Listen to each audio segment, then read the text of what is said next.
사연이 도착했습니다.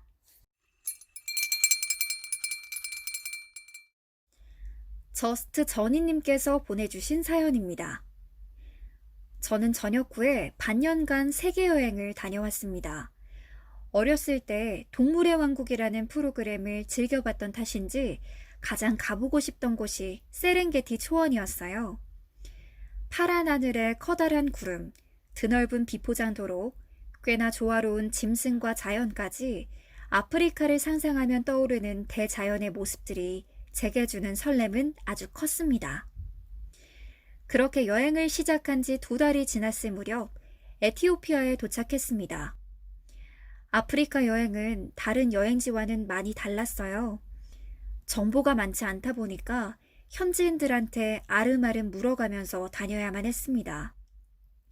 하루는 에티오피아에서 케냐로 넘어가야 하는데 경제적으로 풍족한 여행이 아니었기 때문에 비행기를 타는 건 상상할 수 없었고 결국 버스를 타고 국경을 넘어가기로 했습니다.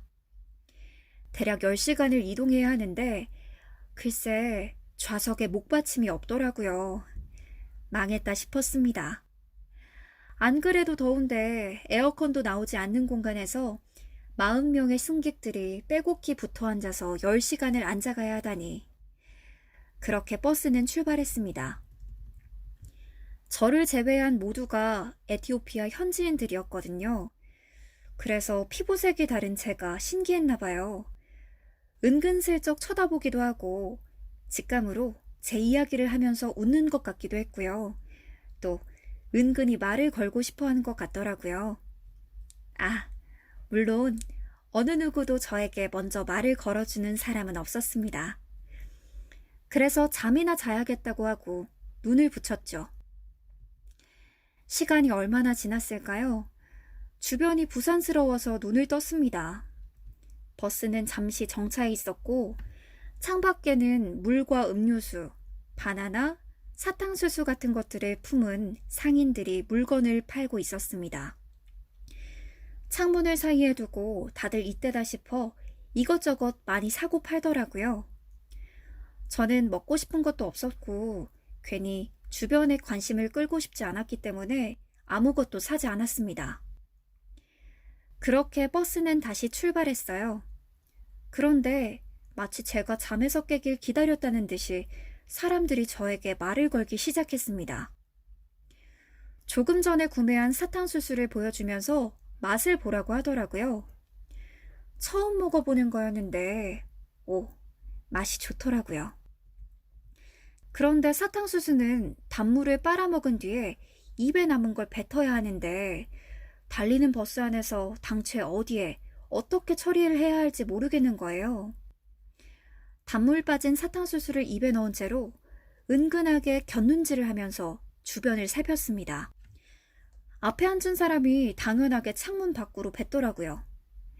그래서 저도 따라했어요. 먹고 퇴, 먹고 퇴. 그런데 사탕수수를 준 친구가 저를 보고 웃는 겁니다. 왜 웃지?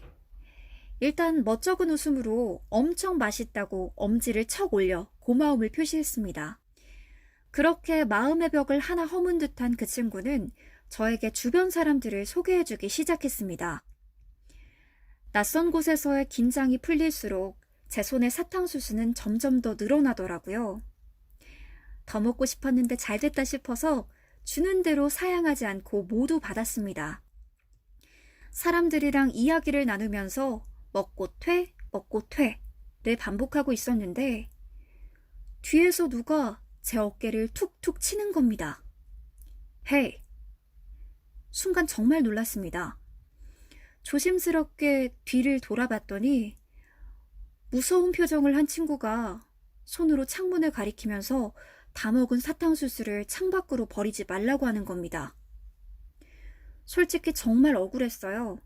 나는 앞에 사람 따라온 것 뿐인데. 그래도 길게 변명하진 않기로 했습니다. 어글리 코리안이 될 순 없으니까요. 역시 아프리카 사람들은 자연을 소중하게 생각하는구나.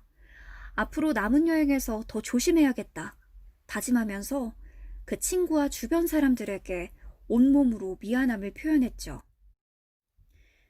그랬더니 제 사과를 받은 그 친구가 여전히 굳어있는 표정으로 버스 바닥을 가리키더라고요. 여기다 뱉으면 된대요.